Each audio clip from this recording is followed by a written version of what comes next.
Lieutenant James Mitchell had been stationed on Zephyr Prime for 8 months now, and he still couldn't get used to the way the sky looked like it was burning orange at sunset. He stood at the edge of the luminous sea that afternoon, taking a break from the suffocating compound. The water looked beautiful from a distance, but everyone knew it was deadly. The salt concentration was so high that regular human skin would start blistering within minutes. James had learned that the hard way during his first week here. He was about to head back when he heard the sound of engines. A sleek hovering vessel descended toward the beach, its metallic surface reflecting light like a mirror. James moved behind some rocks, not wanting to deal with any alien officials. That was when he saw her. The alien Princess Velsera stepped out of the vessel like she owned the planet itself. She was tall, with skin that shimmered between purple and blue, and she wore clothes that looked like they cost more than James's entire year's salary. Her guards surrounded her in perfect formation.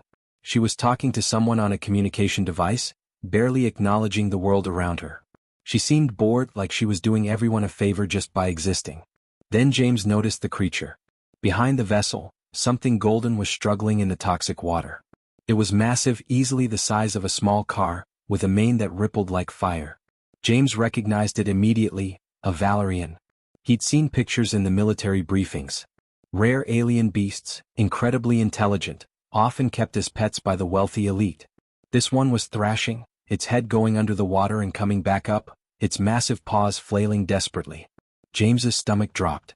The princess glanced back at the creature for just a second. Then she turned away and started walking toward her vessel.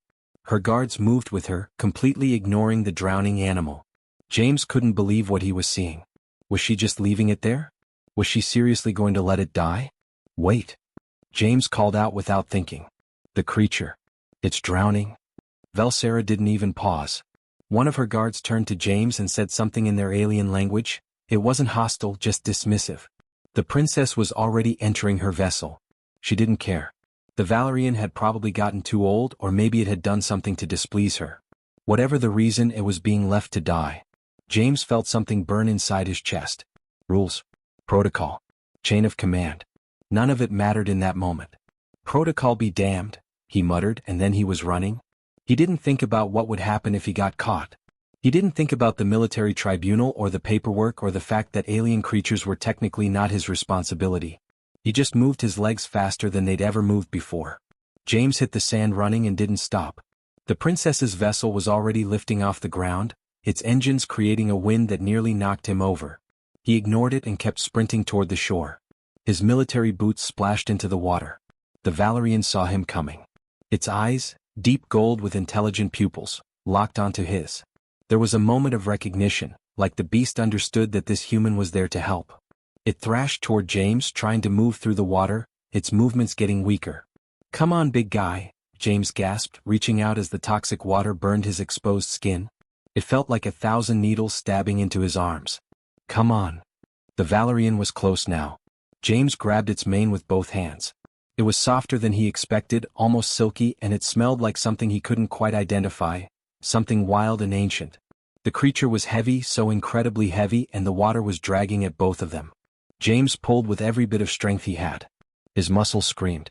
His lungs burned from the salt in the air. The water soaked through his uniform and his skin felt like it was on fire. But he didn't let go. The Valerian kicked its back legs, helping James pull them both toward the shore. Inch by inch they moved through the toxic water. The creature's breathing was ragged and weak. James could feel it struggling, could feel the life fading from the beast in his arms. Just a little more. Just a little further. His boots finally touched solid ground. He planted his feet and pulled one more time with everything he had left. The Valerian surged forward, its massive body sliding onto the crystalline sand with a heavy thud. James collapsed beside the creature, gasping for air. His arms were shaking. His skin was red and blistering where the water had touched him. But the Valerian was alive. Its ribs were heaving, its eyes still open, still aware. The princess's vessel was gone now, disappearing into the orange sky without looking back. James lay there on the beach, one hand resting on the Valorian's neck, both of them breathing hard. He had no idea what he was going to do now. He had no idea what would happen next. All he knew was that this creature was alive because he hadn't walked away. And somehow that felt like the only thing that mattered. Getting the Valerian back to the compound was the first problem. James couldn't exactly walk a massive golden creature through the main gates without someone noticing. So he did what any desperate soldier would do, he improvised. He found an old maintenance tunnel that ran beneath the perimeter fence. It was dusty, filled with pipes and cables that hummed with electricity, but it was hidden. James half-carried, half-dragged the weakened Valerian through that tunnel for what felt like hours. The creature was still barely conscious, its breathing shallow and labored. James kept talking to it the whole time, not sure if it could understand him but needing to say something anyway. "Come on, buddy. Just a little further. You're going to be okay. I've got you." When they finally reached the compound's underground level, James made a split-second decision. The old storage bay in the eastern section of the maintenance area hadn't been used in years. Nobody went there anymore.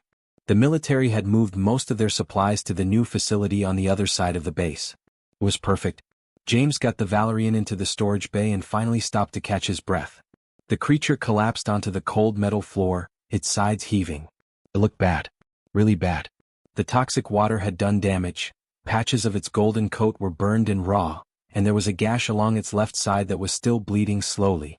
"All right, Saber," James whispered, running his hand along the creature's neck. He'd named it already without even thinking about it. The name just felt right. "All right, big guy. Let's figure this out." The first night was the hardest. James snuck back to the medical station and grabbed everything he could carry without being noticed. Bandages, disinfectant, water purification tablets, some kind of healing gel that was supposed to work on multiple species. He had no idea if any of it would actually help a Valerian, but it was better than nothing. He spent hours that night cleaning Saber's wounds, carefully removing the damaged scales and coating them with the gel. Saber didn't resist. The creature just lay there, its intelligent eyes following James's movements. There was something almost grateful in that gaze, like Saber understood that this human was trying to help. Every single night for the next 2 weeks, James found excuses to slip away from the barracks. He'd bring water in containers he'd smuggled from the mess hall. He'd bring food. He wasn't even sure what Valorians ate, so he tried different things. Vegetables from the supply stores, protein bars from his own rations, even some raw meat he managed to grab from the kitchen. Saber seemed to eat anything. And slowly the creature got better. The burned patches began to heal. The gash closed up, leaving behind a thin scar. Saber's breathing became stronger. More alert. The Valerian would actually get up and move around the storage bay now, exploring its temporary prison. And then one night about 2 weeks in, something changed. James was sitting against the wall, exhausted after a 14-hour shift, when Saber walked over and rested its massive golden head right on his chest. The creature started making this low, rumbling sound, like an engine purring but deeper, more resonant. It vibrated through James's entire body. James froze. He'd heard about this in the briefings. Valorians did this when they were content. Happy even. He slowly brought his hand up and started stroking Saber's mane. The purring got louder. For the first time since he'd pulled the creature out of the water, James felt like maybe he'd made the right call. Maybe this was going to work out. It wasn't. By the 3rd week, people were starting to notice that James was acting strange. He was missing meals. He was disappearing at odd hours. His bunkmate, a guy named Riley, kept asking where he was sneaking off to. James made up excuses, said he was dealing with some stuff, needed time alone, nothing serious. Riley seemed to buy it, but James could see the suspicion in his eyes. Then came the morning that Colonel Patricia Hayes found him. James had dozed off in the storage bay, his back against the wall, with Saber's head resting on his lap. When he woke up, the colonel was standing in the doorway, her arms crossed, her face completely unreadable. For a solid 30 seconds nobody moved. Nobody said anything. James's heart was hammering so hard he thought it might burst out of his chest. Court-martial. Dishonorable discharge. Prison time. All of it flashed through his mind in an instant. Then Colonel Hayes stepped inside and closed the door behind her. "How long?" she asked quietly. 3 weeks, James said, his voice hoarse. "I found it drowning in the luminous sea. The princess just left it there to die. I couldn't just—" "I know," Patricia interrupted. She wasn't angry. If anything, she looked understanding. She moved closer and looked down at Saber, who lifted its head and studied her with those intelligent golden eyes. "It's a beautiful creature. I know what I did was wrong," James started, standing up. "I know I broke about 100 protocols. If you need to report me—" "Relax, Lieutenant," Patricia said, and there was almost a smile on her face. "Do you think I didn't notice you disappearing? Do you think I didn't figure out where you were going?" She pulled a small bag from her jacket. "I brought some medical supplies. Better stuff than what you could steal." The creature's wounds need proper treatment.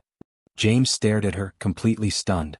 Over the next few days, Colonel Hayes became James's unlikely ally. She brought supplies regularly. She covered for him when he needed time away.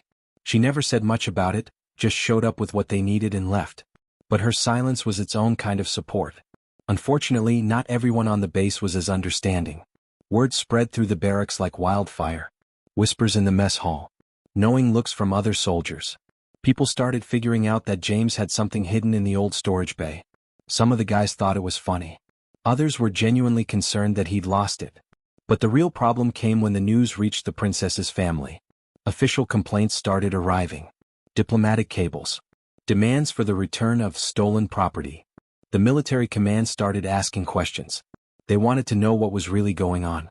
The pressure was building and James could feel it tightening around him like a noose. This wasn't going to stay quiet much longer. Someone was going to have to make a choice. And that choice was going to change everything. The tribunal room was massive. Floor-to-ceiling windows looked out over the alien landscape, and there was something deliberately intimidating about the setup. The judges sat elevated on a platform, looking down at James like he was nothing more than an insect they were about to crush. There were 5 of them, 3 aliens and 2 humans. The aliens wore official robes that seemed to shimmer with their own light. The humans looked uncomfortable, like they'd rather be anywhere else. James stood in the center of the room, hands cuffed behind his back. Colonel Patricia Hayes sat in the gallery, her expression grave but supportive.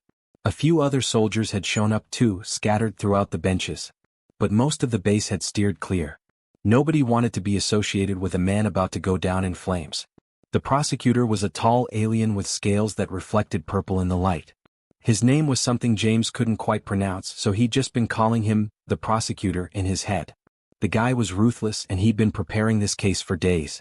James could tell from the way he presented the evidence with such precision, such confidence. Lieutenant James Mitchell, the prosecutor began, his voice echoing through the chamber. You stand accused of 3 grave violations.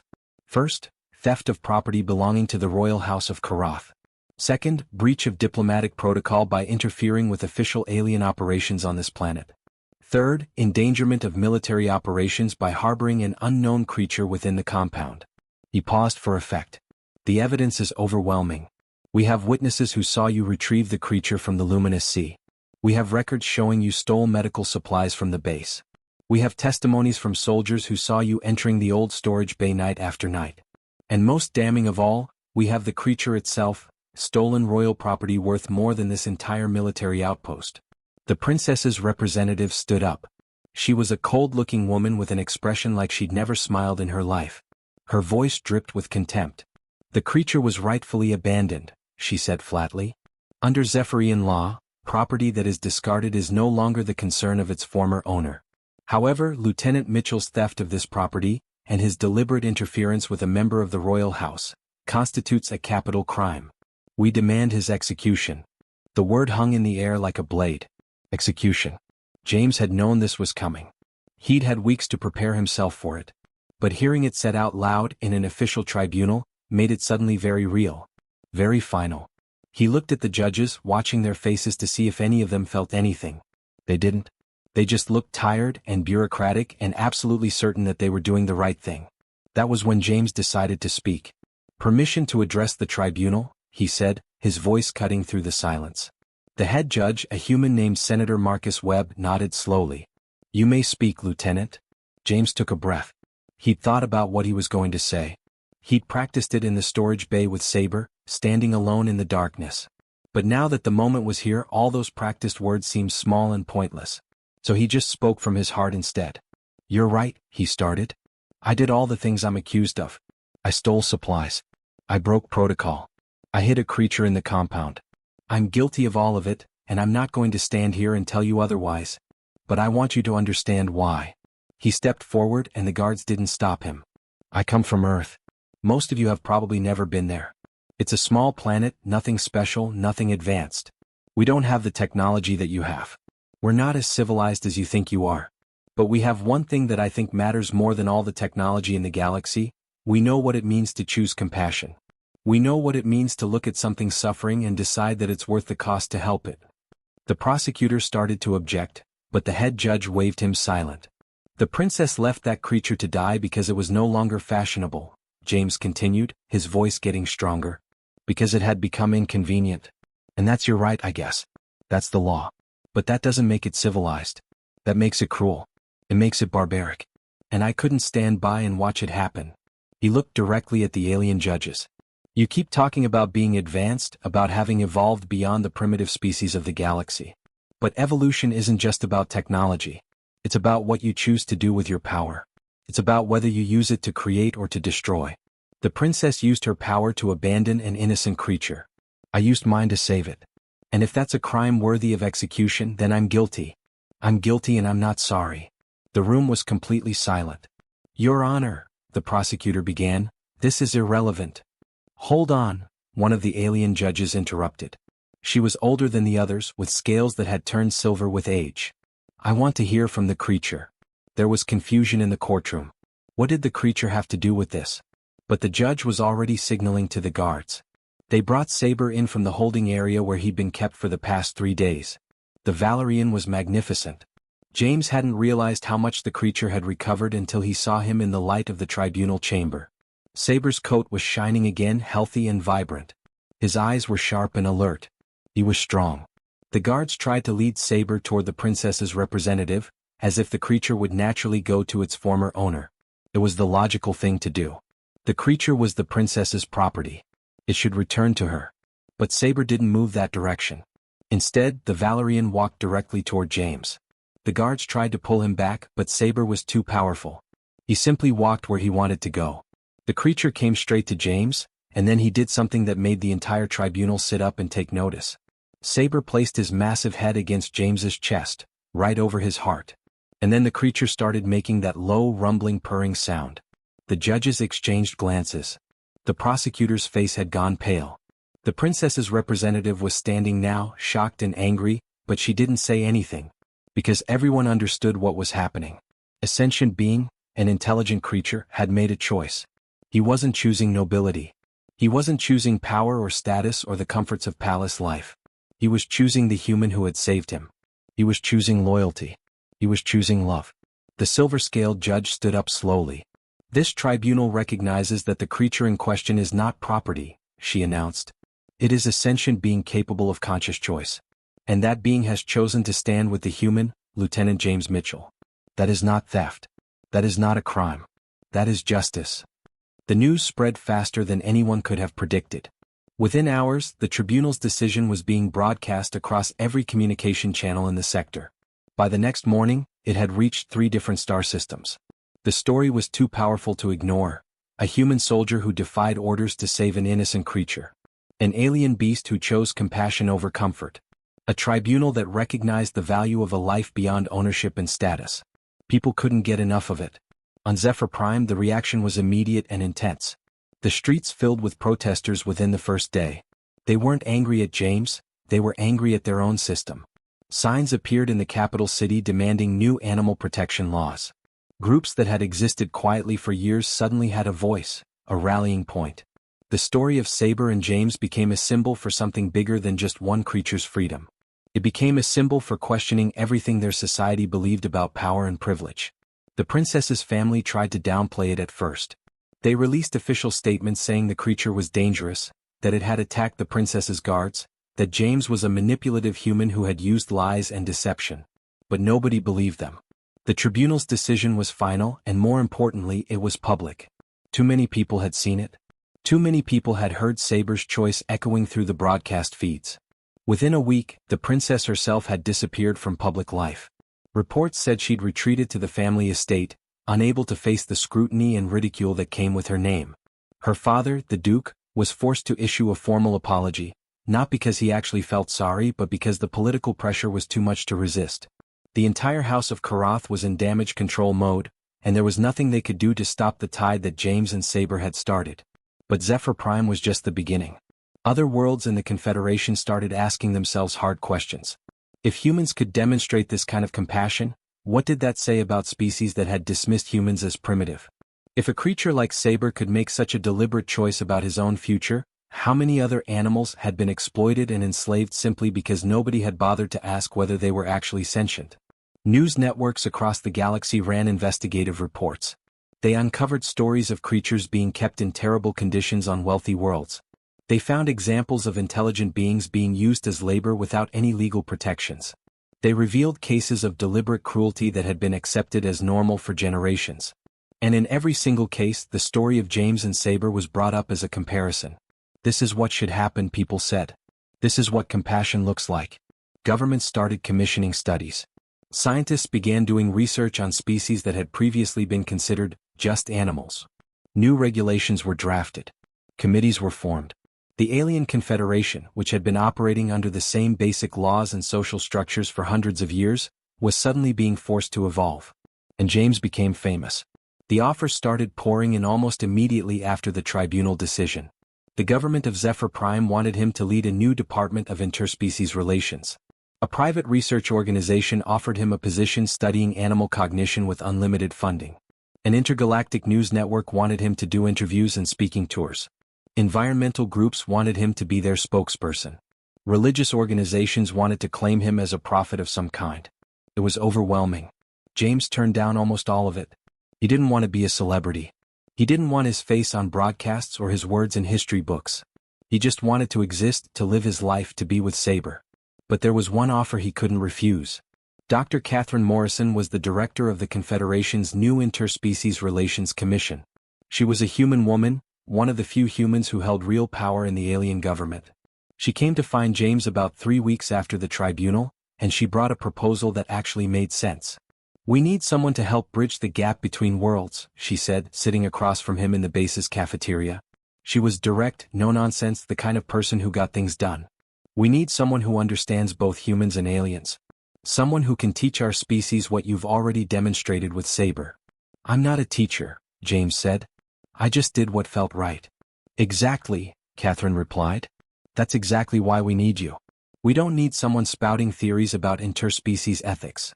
We need someone who can show people, show aliens, what it actually means to prioritize compassion over protocol. What it means to recognize the value in something different." James thought about it. He looked across the cafeteria at Saber, who was being fed special meals prepared by the base's nutritionists.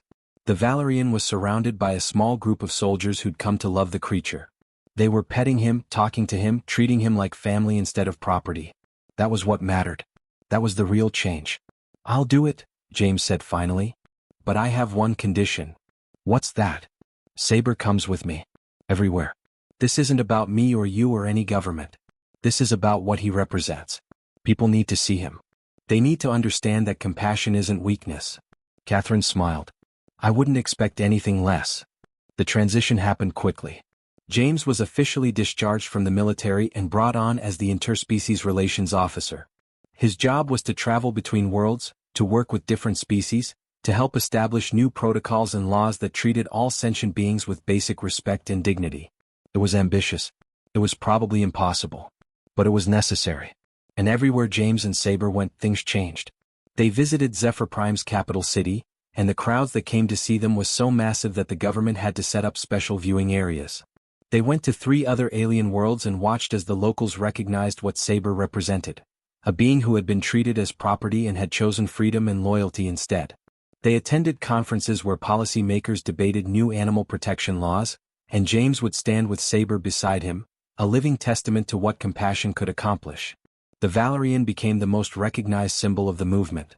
Everywhere they went, people wanted to touch him, to thank him, to tell him stories about how his choice had inspired them to be kinder in their own lives. A child from an alien species told James that she'd convinced her parents to free the creature they'd been keeping as a servant. An older alien gentleman admitted that he'd spent his entire life believing that power was all that mattered, and that Saber's choice had taught him differently. James never sought out these moments, but they found him anyway. Because the story was too powerful to ignore. Because humans and aliens alike needed to believe that change was possible. That civilization wasn't measured by the size of your weapons or the power of your technology. It was measured by what you did with that power. By whether you used it to create or to destroy. By whether you recognized the value in life that was different from your own. And standing beside a golden creature whose only crime had been to choose love over status, James understood that this was his purpose. This was why he'd jumped into that toxic water without thinking. This was why he'd risked everything to save one creature. Because sometimes one act of compassion could change the entire galaxy. A year had passed since the tribunal. 12 months of travel, of meetings, of watching the galaxy slowly begin to understand what compassion really meant. James stood in the grand hall of the Confederation Center, and he could hardly believe how much had changed. The hall itself was a testament to that change. It was massive, with soaring ceilings that seemed to reach toward infinity. Sunlight streamed through windows the size of buildings, casting everything in warm, golden light. But what really struck James was the crowd. Humans and aliens walked side by side through the halls, not as separate groups but as one unified group.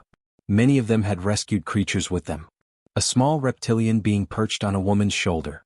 A four-legged creature that looked something like a cross between a deer and a cat walking calmly beside an alien trader. A bird-like being flying freely through the open spaces instead of being kept in a cage. This was the new normal. This was what James and Saber had helped create. Saber himself stood beside James, calm and regal. The Valorian's golden coat was magnificent now, healthier than it had ever been. The creature had become accustomed to public attention, though he still preferred the quiet moments alone with James. The bond between them had only deepened over the year. They could read each other now, understand each other without words. When James was tired, Saber would rest his head against him. When the Valorian was stressed from the constant travel, James would find a quiet corner and just sit with him until everything felt okay again. A voice interrupted James's thoughts. Lieutenant Mitchell. James turned. It was her. The princess. Velsera of House Karath. She looked completely different from the last time he'd seen her in the tribunal. The haughty arrogance was gone. The cold dismissal had been replaced with something warmer, something more human despite her being alien. She wasn't wearing the elaborate clothes anymore either. Instead, she dressed practically, comfortable clothes suitable for someone who worked for a living rather than someone who simply existed to be admired. Her hair was pulled back simply, and her scales, which had once been carefully maintained to shimmer with perfect precision, were now just naturally beautiful without all the artifice. Your Highness, James said, giving a slight nod of respect. He'd learned the proper forms of address over the past year, though the princess had repeatedly told him to just call her Velsera. I was hoping we could talk, she said. Her voice was softer than he remembered, less commanding. More uncertain actually. Like she wasn't entirely sure he would want to hear what she had to say. James gestured toward a quieter section of the hall, away from the crowds. Velsera followed and Saber came with them.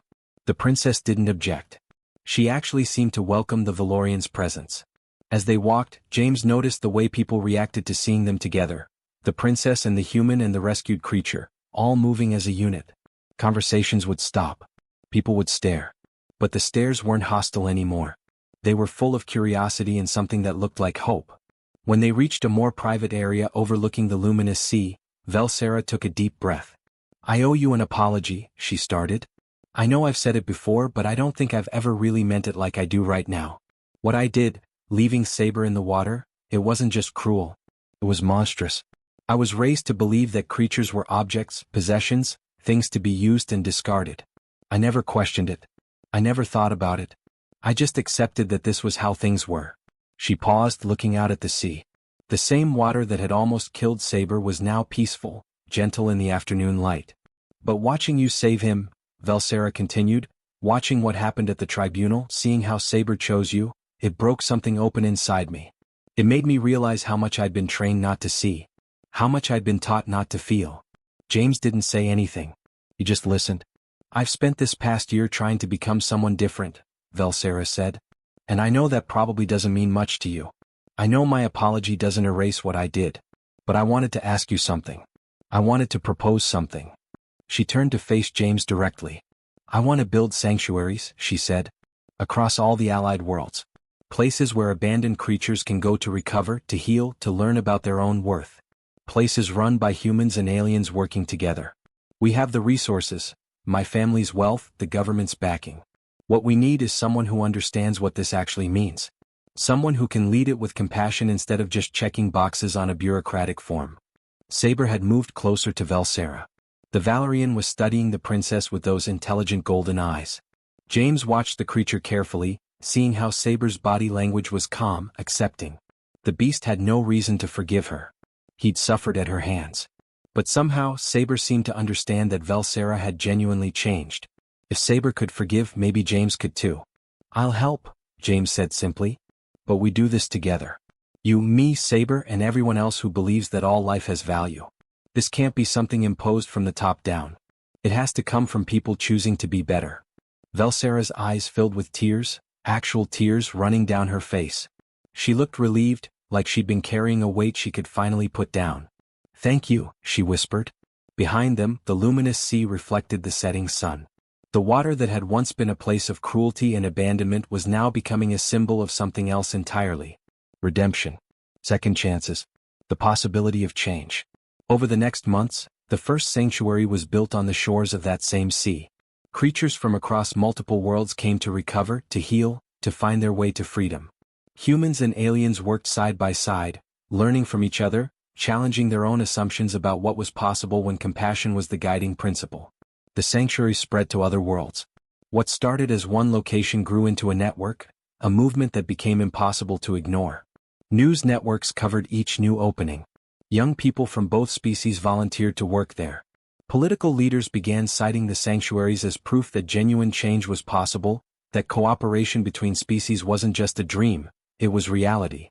James traveled between the sanctuaries with Saber always at his side.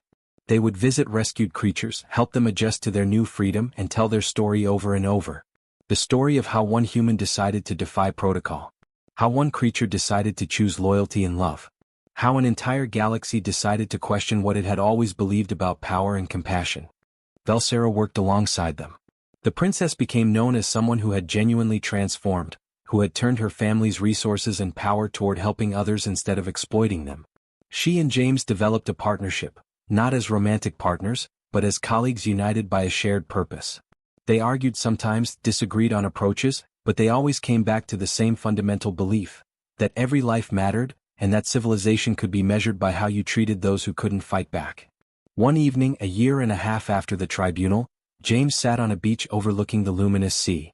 Saber rested beside him, the Valorian's head on James's lap as the sun set.